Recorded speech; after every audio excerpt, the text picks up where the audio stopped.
नमस्कार दोस्तों, कहानी क्राइम चैनल पर आपका स्वागत है। दोस्तों, आज की जो क्राइम की कहानी है वो है सोनभद्र उत्तर प्रदेश से। तो चलिए दोस्तों, इस कहानी को हम लोग शुरू करते हैं। उस दिन जून 2020 की 6 तारीख थी। सुबह होने पर पिंकी की आंखें खुली तो खिड़की से आती तेज रोशनी उसकी आंखों में लगी। पिंकी ने आंखें बंद कर ली, फिर आंखों को मलते हुए जमाई लेकर बेड पर उठकर बैठ गई। कुछ देर वो अलसाई सी बैठी रही, फिर मुंह घुमाकर बेड के दूसरे किनारे की ओर देखा तो पति चंदन वहां नहीं था। शायद आज जल्दी उठ गया होगा और बाहर गया होगा। ये सोचकर वो बेड से उठी और पैरों में चप्पल पहनकर बेडरूम से बाहर निकल आई। जैसे ही वो बाहर आई तो बाहर का दृश्य देखकर वो सन्न रह गई। चंदन नायलॉन की रस्सी से मुख्य द्वार की लोहे की चौखट से लटका हुआ था। ये देख पिंकी के मुंह से चीख निकल गई। चीखते हुए वो बाहर की तरफ भागी और पड़ोसियों को बुला लिया। पड़ोसियों ने आकर देखा तो सब अपने अपने कयास लगाने लगे। चंदन रेलवे में नौकरी करता था और पत्नी के साथ रहता था। ये मामला सोनभद्र जिले के थाना कोतवाली रॉबर्ट्सगंज क्षेत्र के बिचपई गांव का था। किसी ने सुबह 8 बजे कोतवाली को घटना की सूचना दे दी। सूचना पाकर इंस्पेक्टर मिथिलेश मिश्रा टीम के साथ घटनास्थल पर पहुंच गए। चंदन की उम्र 34 या 35 साल रही होगी। वो दरवाजे की लोहे की चौखट से नायलॉन की रस्सी से लटका हुआ था। उसके पैर जमीन को छू रहे थे और घुटने मुड़े हुए थे। देखने से लग रहा था जैसे चंदन ने आत्महत्या की हो, लेकिन पैर जमीन पर लगे होने से थोड़ा संदेह भी था कि क्या वाकई चंदन ने आत्महत्या की है या किसी ने उसकी हत्या करके आत्महत्या का रूप देने की कोशिश की है। इंस्पेक्टर मिश्रा के दिमाग में ऐसी ही बातें उमड़ घुमड़ रही थी। फिर मिश्रा जी ने सोचा कि पोस्टमार्टम रिपोर्ट से सारी हकीकत सामने आ जाएगी। उन्होंने सिर को झटका और सोचों के भंवर से बाहर आए। उन्होंने पास में बैठी मृतक चंदन की पत्नी पिंकी से पूछताछ की तो उसने बताया कि रात में खाना खाकर दोनों साथ में बेड पर सोए थे। सुबह उसकी आंख खुली तो चंदन बेड पर नहीं था। वो बाहर आई तो चंदन को इस हालत में चौखट से लटकते हुए देखा। इंस्पेक्टर मिश्रा ने उससे और विस्तृत पूछताछ की तो पता चला कि चंदन के साथ जिस मकान में वो रह रही थी वो पिंकी के पिता परमेश्वर भारती का था। वो खुद बीजपुर में रहते हैं। पिंकी और चंदन के दोनों बच्चे भी अपने नाना के पास रह रहे थे। पति पत्नी के अलावा उस मकान में और कोई नहीं रहता था। चंदन बिचपई से 25 किलोमीटर दूर मदेनिया गांव का निवासी था, जो कर्मा थाना क्षेत्र में आता था। घटना की सूचना कर्मा थाने को दे दी गई। वहां से ये खबर चंदन के परिवार तक पहुंचा दी गई। इंस्पेक्टर मिश्रा ने शव को पोस्टमार्टम के लिए मोर्चरी भिजवा दिया और कोतवाली लौट आए। 2 घंटे बाद चंदन का भाई अपने गांव से रॉबर्ट्सगंज कोतवाली पहुंचा। उसने इंस्पेक्टर मिश्रा को एक लिखित तहरीर दी जिसमें उसने चंदन की हत्या का आरोप उसकी पत्नी पिंकी उर्फ प्रियंका, ससुर परमेश्वर भारती, सास चमेली, साले पिंटू और पड़ोसी कृष्णा चौहान पर लगाया था। भाई ने तहरीर में कृष्णा से पिंकी के संबंध होने का जिक्र किया था। तहरीर देखकर इंस्पेक्टर मिश्रा चौंके। उनके मन का संदेह सच होता दिखने लगा। शव की स्थिति देखकर उन्हें पहले ही चंदन के आत्महत्या पर संदेह था। पति की मौत पर पिंकी भी उतनी दुखी नहीं लग रही थी। उसका चीखना चिल्लाना नाटक सा लग रहा था। खैर, अब इंस्पेक्टर मिश्रा को पोस्टमार्टम रिपोर्ट के आने का इंतजार था। शाम को जब रिपोर्ट आई तो उसमें चंदन की हत्या किए जाने की पुष्टि हो गई। इसके बाद इंस्पेक्टर मिश्रा ने चंदन की लिखित तहरीर के आधार पर पिंकी, कृष्णा चौहान, परमेश्वर भारती, चमेली और पिंटू के खिलाफ धारा 302/201 के तहत मुकदमा दर्ज करा दिया। इंस्पेक्टर मिथिलेश मिश्रा ने केस की जांच शुरू करते हुए कृष्णा चौहान उर्फ किशन के बारे में पता किया तो जानकारी मिली कि वो आपराधिक प्रवृत्ति का था।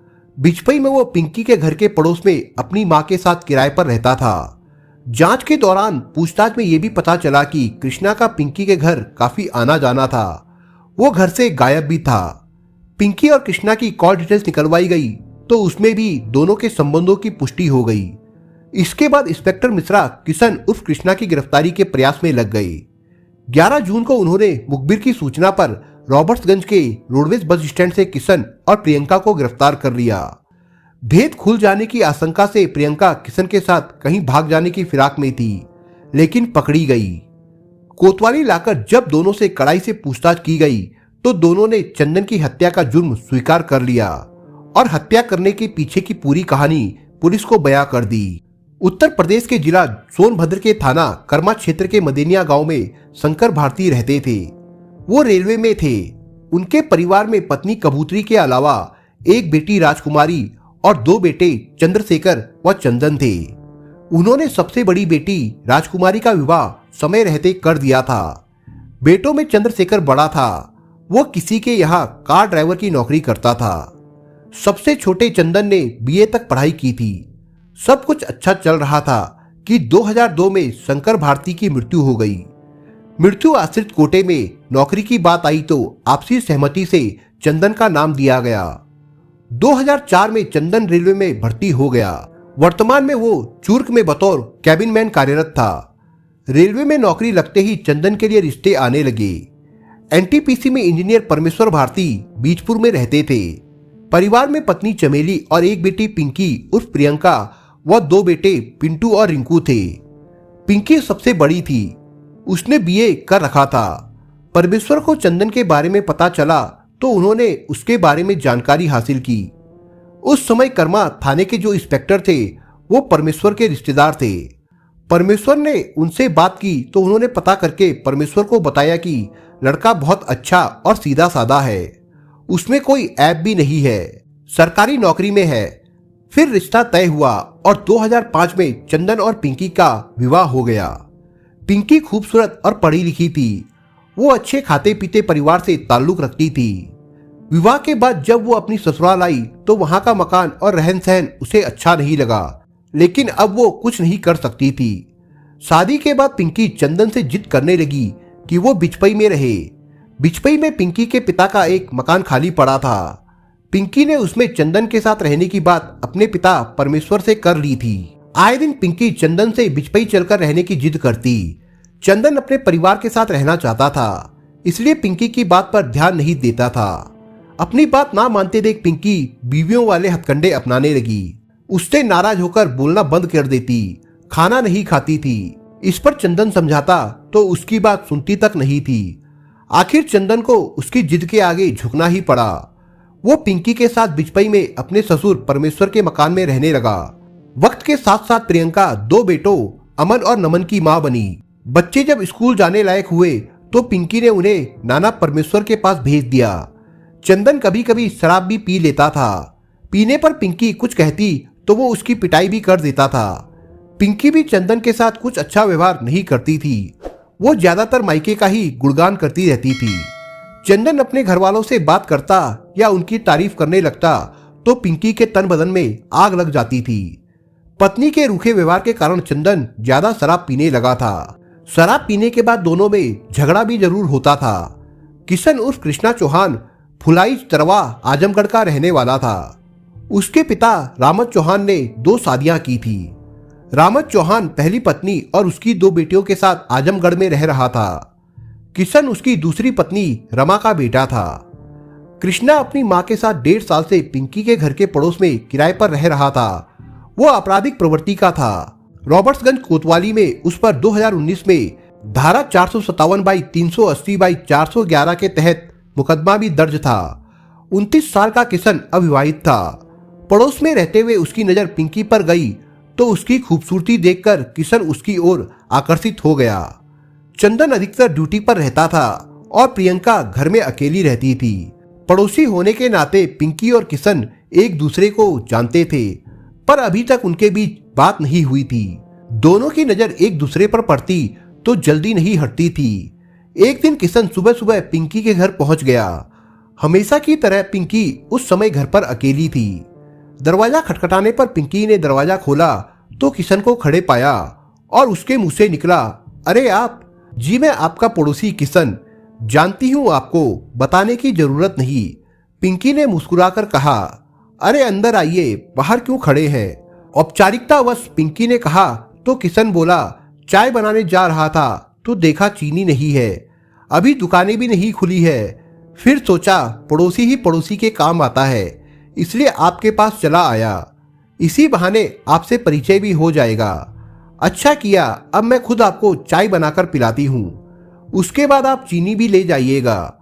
कहकर पिंकी ने उसे कुर्सी पर बैठाया और खुद चाय बनाने किचन में चली गई। किशन जिस जगह कुर्सी पर बैठा था ठीक उसी के सामने किचन भी था। किशन चाय बनाती पिंकी को पीछे से ताड़ रहा था। इतने में पिंकी चाय के कप ट्रे में रखकर किचन से बाहर आई और ट्रे मेज पर रखकर किशन को चाय देते हुए पूछा, आप लोग कुछ समय पहले यहाँ रहने आए हैं, इससे पहले कहाँ रहते थे? भाभी, मैं पहले आजमगढ़ में रहता था, वहाँ मेरे पिता रहते हैं और यहाँ मैं अपनी माँ के साथ रहता हूँ। फिर चाय का घूंट भरते हुए किशन पिंकी की तारीफ करते हुए बोला, आप चाय बहुत बढ़िया बनाती हैं, तारीफ के लिए शुक्रिया। तारीफ सुनकर पिंकी खुशी से बोली। चाय पीते पीते उन दोनों ने एक दूसरे के बारे में जानकारी ली। पिंकी को किशन से बात करना बहुत अच्छा लग रहा था। उसकी बातें और बात करने का ढंग भी अलग ही था। काफी देर तक बातें करने के बाद किशन वहां से चला गया। इसके बाद तो दोनों के बीच हर रोज बातें होने लगी।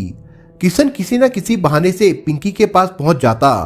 पिंकी भी जान गई थी कि किशन उससे मिलने और बातें करने के लिए बहानों का सहारा लेता है। इसलिए एक दिन उसने किशन से कह दिया कि उसे मिलने के लिए किसी बहाने की जरूरत नहीं है, वो ऐसे भी मिलने आ सकता है। किशन खुश हो गया कि अब उसे बहाने नहीं बनाने पड़ेंगे। अब जब देखो किशन पिंकी के पास ही नजर आने लगा। घर के कामों में भी उसकी मदद करने लगा।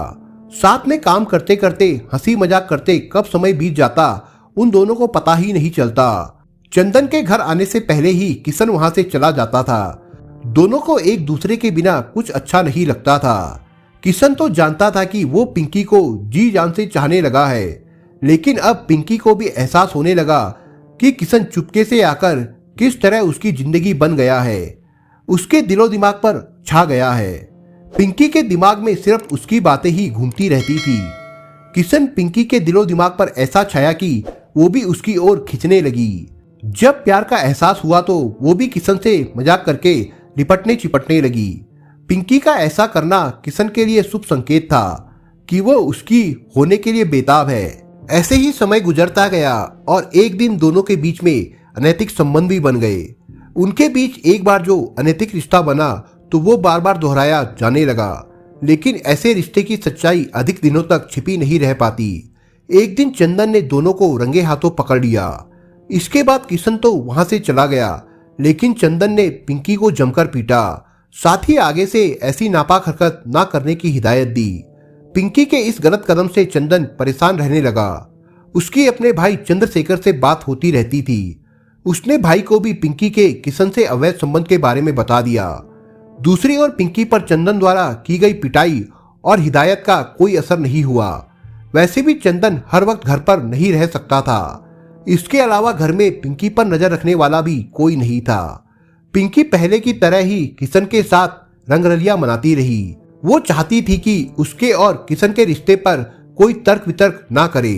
5 और 6 जून की रात किशन और पिंकी रंगरलियां मना रहे थे कि रात 12 बजे चंदन घर लौट आया। उसने पिंकी और किशन को एक साथ आपत्तिजनक हालत में देख लिया तो वो उनसे झगड़ने लगा। इस पर किशन ने पिंकी से कहा कि आज इसका काम खत्म कर देते हैं। पिंकी भी उसकी बात से सहमत थी, इसलिए उसका साथ देने लगी। वो घर में पड़ी नायलॉन की रस्सी उठा लाई। दोनों ने मिलकर रस्सी से चंदन का गला घोट दिया, जिससे कि उसकी मौत हो गई। चंदन की हत्या करने के बाद दोनों ने उसके शव को नायलॉन की रस्सी से बांधकर घर के लोहे की चौखट से लटका दिया, जिससे ये लगे कि चंदन ने आत्महत्या की है। इसके बाद किशन वहां से चला गया। सुबह जब पुलिस आई तो पिंकी ने उसके आत्महत्या कर लेने की बात ही बताई, लेकिन उन दोनों की चालाकी काम ना आई और दोनों पकड़े गए। आवश्यक कानूनी लिखापढ़ी करके दोनों को न्यायालय में पेश किया गया, जहां से दोनों को जेल भेज दिया गया। दोस्तों, इस कहानी के बारे में आपके विचार क्या है, हमें कमेंट बॉक्स में जरूर बताएं। और दोस्तों, अगर आपको हमारा काम पसंद आया हो तो वीडियो को लाइक शेयर जरूर करिए। और अगर आपने अभी तक चैनल को सब्सक्राइब नहीं किया हो तो जाने से पहले चैनल को सब्सक्राइब जरूर करिए दोस्तों। धन्यवाद।